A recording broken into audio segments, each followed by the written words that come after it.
When this wave interacts at the ground surface, they generate the so-called surface waves in the form of Rayleigh waves, which are characterized by a retrograde elliptical particle motion decaying with depth, and love waves, which instead are characterized by an horizontal transverse particle motion, again decaying with depth. These waves are, as I said, generated from the train vehicle, and then through the wheel-rail contact, they propagate through the track structure and substructure, then through the tunnel lining, then they pass to the surrounding soil, and they finally reach nearby structures. The reason for which we study them is that actually, when these waves are too severe in terms of amplitude, they can affect people and they can disturb them. Also, the serviceability of structure can be affected, and also the operation of sensitive equipment can be affected due to the fact that they can lose their precision. This I like the fact that we need reliable vibration predictions, tools to support infrastructure maintenance strategies and also to identify possible mitigation measures. During the last years, many complaints for this disturbance for vibrations were reported, and especially in the city of Milan. And these pages of these newspapers indicate it. And also this map that is indicating the most affected zones in the city of Milan, in which you can identify that most of these complaints come from people living near the M1 metro line, that is the oldest line in the city of Milan. Moreover, these complaints are increasing over years, and they are also variable over the seasons. And this may lead us to think that they are in some way connected to some variability during the years of the material properties through which vibration propagate. Different infrastructure components can degrade in different ways. For example, the tunnel lining can lose its concrete cover, but also the rail can become more irregular due to the interaction with the wheels. And also sleepers made of reinforced concrete or wood can lose their structural integrity. But my focus has been on ballast, that is on a granular material that has the role to distribute and dissipate forces from the sleeper to the tunnel structure. The reason is that the dynamic behavior of ballast is not well assessed, and also the effects of the degradation is not well understood in the literature, so it needs further investigation. I focused on the mechanical degradation of railroad ballast, and in particular, if these grains are subjected to repeated loads, such train passages, they can crash into smaller particles, leading to a more heterogeneous particle size distribution. Moreover, when these grains slide relatively to each other, they can smooth their surface and they can generate a fine traction that can reduce both friction and interlocking between grains. Both abrasion and crushing, along with material coming from outside, can generate the so-called fouling material, that is a fine fraction that can reduce voids and drainage of the ballast bed, modifying the contact force chains and also reducing the grain interlocking between coarse particles. The mechanical behavior of ballast was studied both at the site and in the laboratory. And in particular, the laboratory characterization took place in Slovenia and was funded by an European project called GeoLab, during which I collaborated with another PhD student from TU Delft.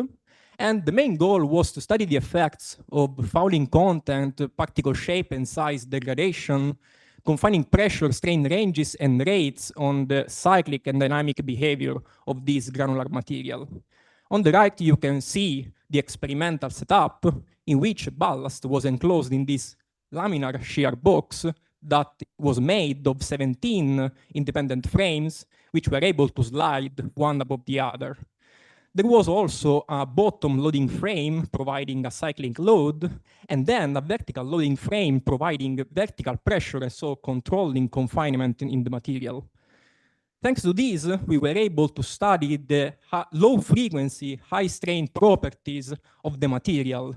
And by analyzing the slope and the fraction of dissipated energy in hysteresis cycles, we were able to estimate the second shear modulus and the damping ratio of the material.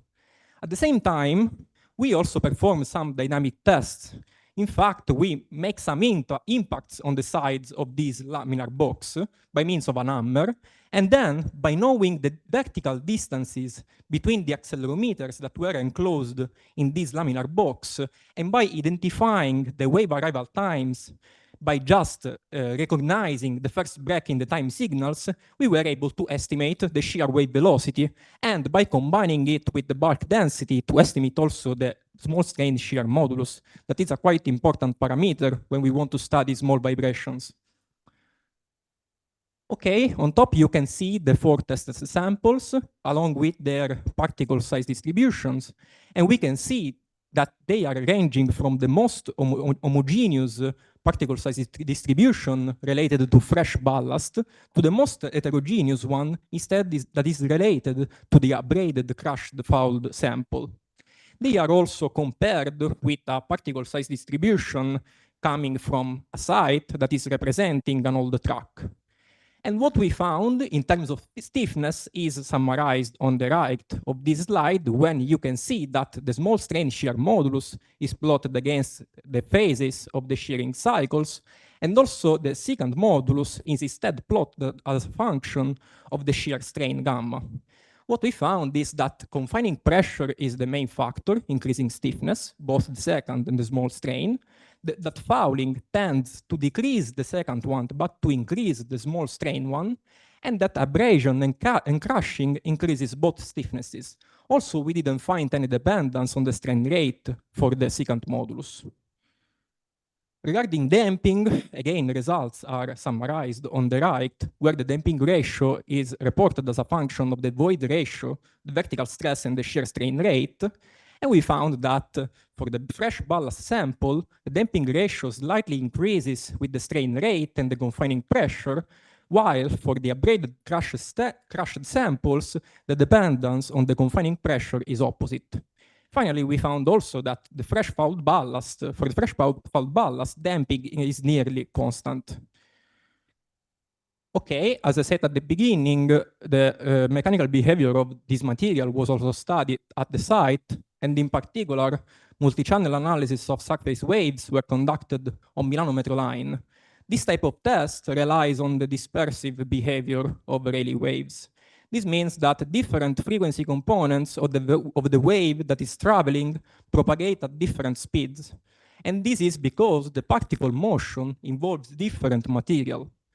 So the test consists basically of striking the ballast surface with an hammer and then recording the vertical accelerations at the ballast surface by means of an array of geophones. And particular attention was paid to the configuration of the receivers, and particularly to the receiver's offset that is nearly equal to the resolution of this investigation. For this reason, and also, since we want to characterize a very shallow ballast profile, we need to decrease this offset. Okay, we also studied the effects of coupling in between sleepers and rails. And for doing this, we performed the same test with fastened and unfastened configurations. Here you can see the results for the two track boundary conditions, and you can see that from the space-time signals, we can transform them in the frequency phase velocity domain. And from these spectra, you can identify how different frequency components are characterized by different phase velocities. Then by picking the experimental dispersion curve that is characterizing the most energetic part of this spectra, you are able to invert this experimental dispersion curve by means of an optimization algorithm that iteratively proposes 1D profiles in order to fit with a theoretical dispersion curve, the experimental one, and then providing the soil profiles that are shown here on this slide.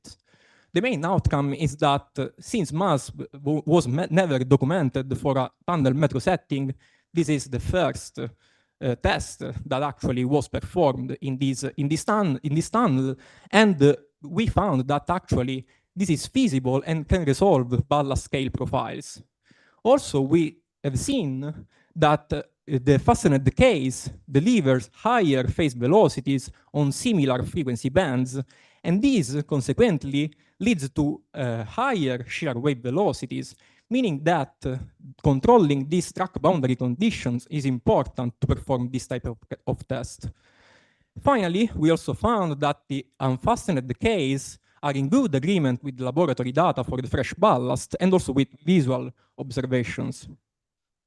Okay, now that we know the mechanical parameters of our materials, we need a model, a mathematical model, to study vibration propagation from the train to the building.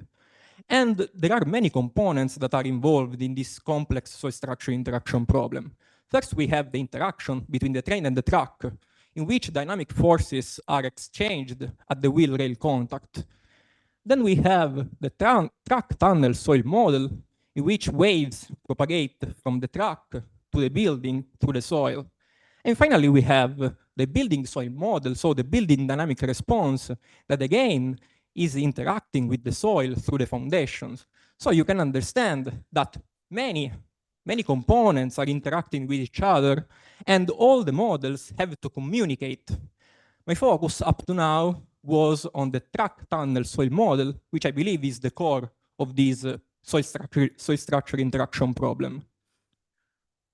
Okay, one common assumption when studying this type of soil structure interaction problem is that the material is assumed to be linear, viscoelastic, and single phase. This is a great, strong assumption, but due to the fact that small vibrations and small displacements are involved in this type of phenomenon, it is commonly accepted. Moreover, despite the simplifying assumption, main challenges remains. First of all, when we deal with a numerical model, we have to define a finite computational domain. And this domain must be large enough due to the fact that a train has to pass through it. And moreover, the boundaries of this numerical model must absorb outgoing waves, thus avoiding spurious reflections. Moreover, the train interaction provides a very high frequency content, frequency input to the model, and regulations suggest to study railway ground-borne vibrations up to a frequency of 100 Hz. From a numerical point of view, this involves a very fine discretization of the numerical model, and both these aspects are leading to a very high computational cost, especially if this problem is tackled with classical soil structure interaction methods.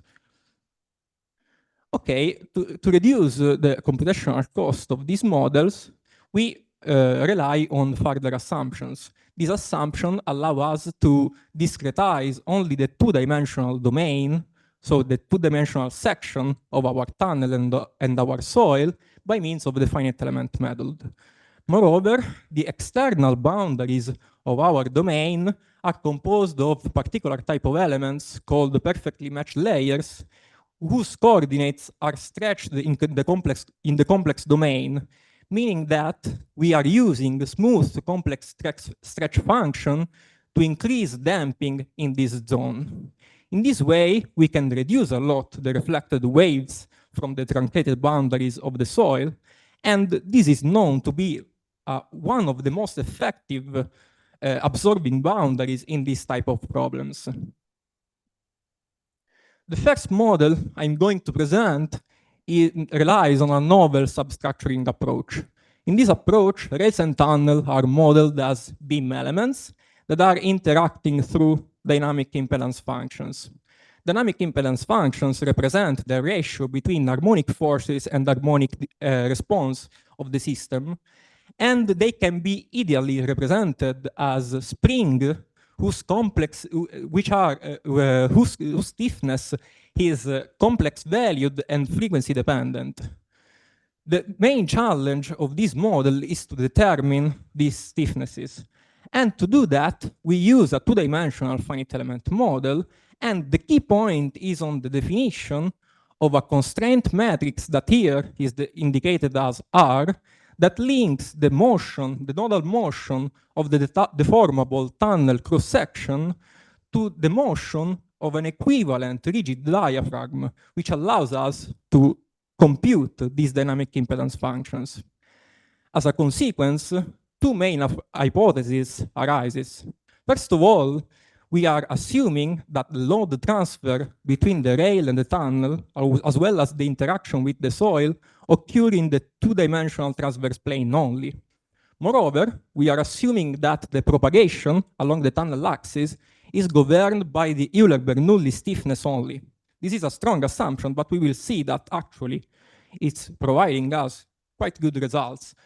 Okay, the second model I'm going to present is a more established approach in the literature, and it is called the 2.5 finite element model with PMLs.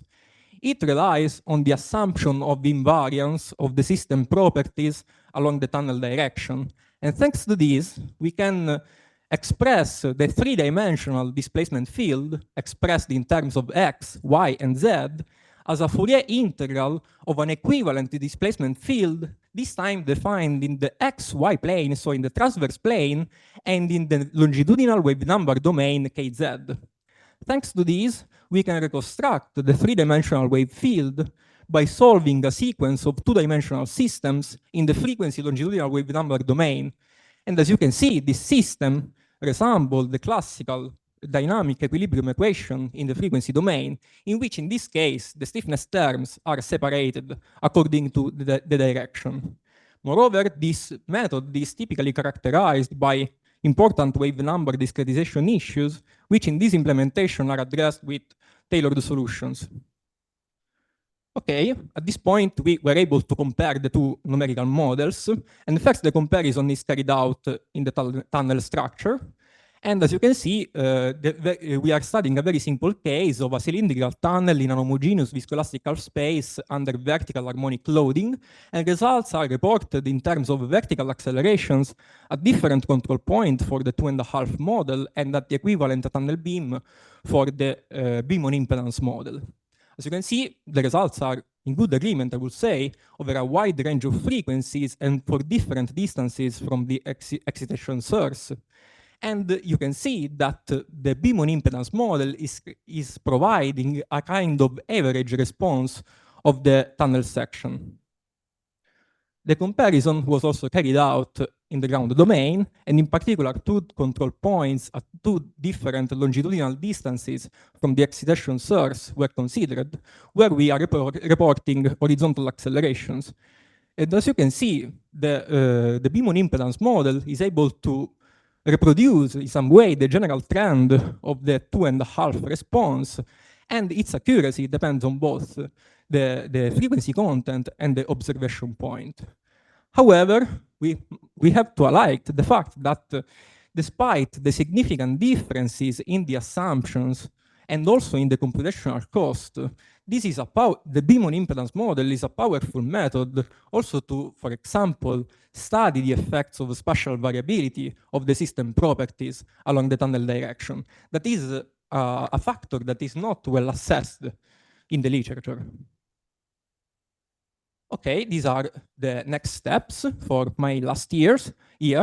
And as you can see the two research lines progressively evolving. And on the experimental side, I'm planning to reproduce the seismic laboratory procedure here at Polymi with the objective of exploring different test configurations, but also to test Milanese ballast.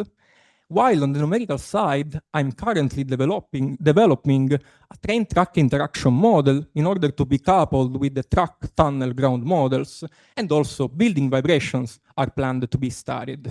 As you can see, the final goal is to merge the two research lines in order to study ground-borne vibrations under different infrastructure degradation conditions. Okay, thank you for the attention.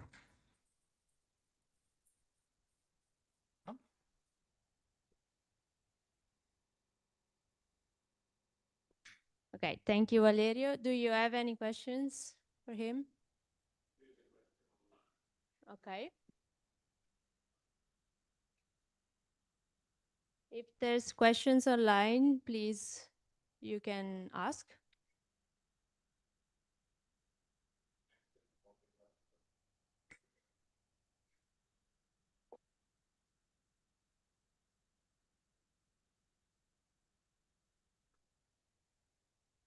Okay, you cannot see. So the question is, I would like to know how this vibration could be indicators of potential train accidents risk. Are they acceptable vibration levels?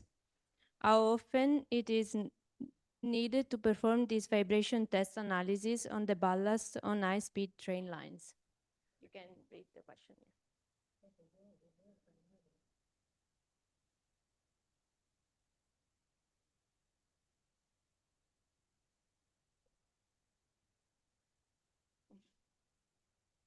Okay.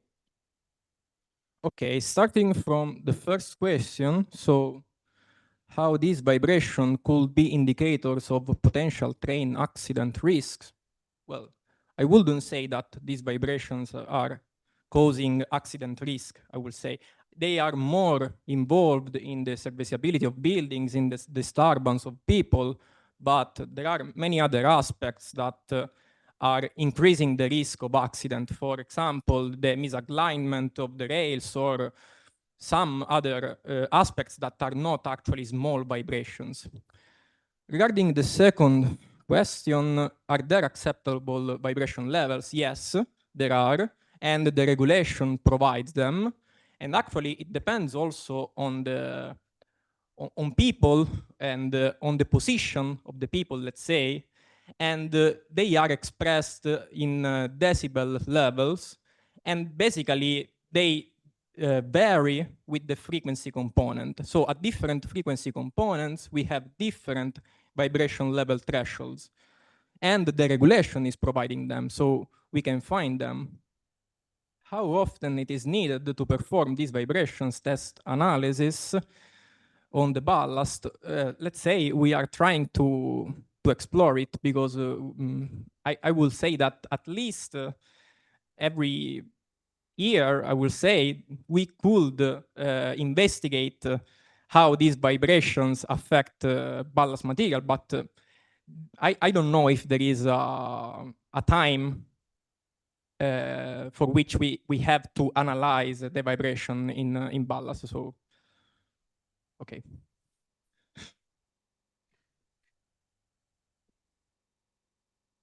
Thank you. First of all, I would like a clarification, and then I have a question. So you started by mentioning the metro line in Milan, but to my knowledge, there is no ballast in the metro line, or is there? So, only M1. Okay.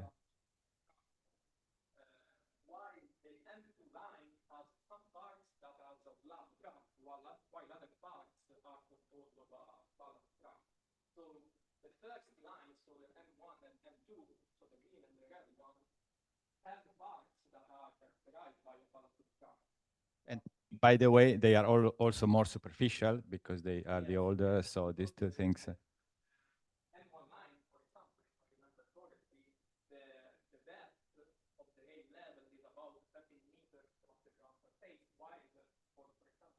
M M4, yeah, you go. Yeah, sure. The other question is more on the solutions for the vibration. So of course you studied the ballast in a very detailed way. So, but it came to my mind that many years ago, I think, but maybe I'm not recalling very well. They were putting some mat for reducing vibration made of used tires, of used rubber. Is this something that is still working? There are is still a possibility, or?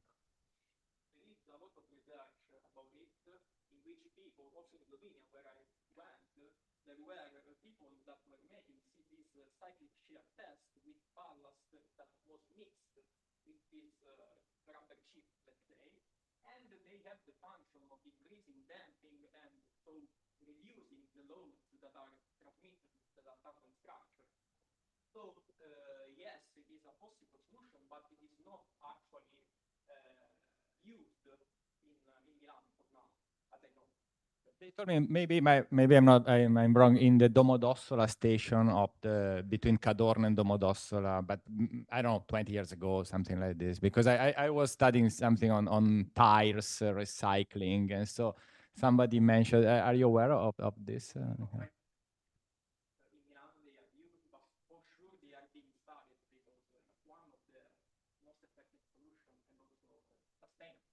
Especially if they come from waste tire, rubber, and not the new tire. Thank you very much.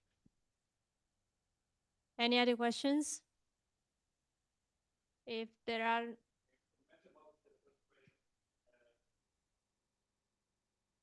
I think that the first question could also involve the opposite problem, which is how can we use the results of this vibration, let's say, measurement on ground, trying to assess if there is some damage on the line, which is obviously a hot issue.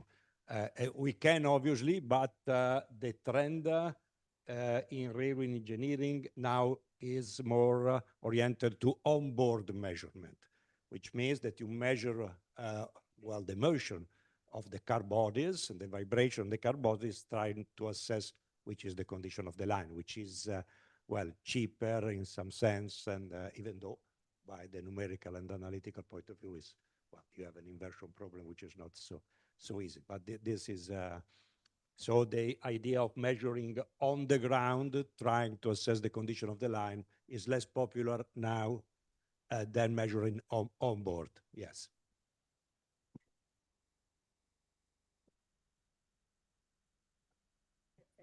okay, thank you. If there are no more questions, I think we can have the refreshments. And thank you all for coming, and thanks, Paolo and Valerio.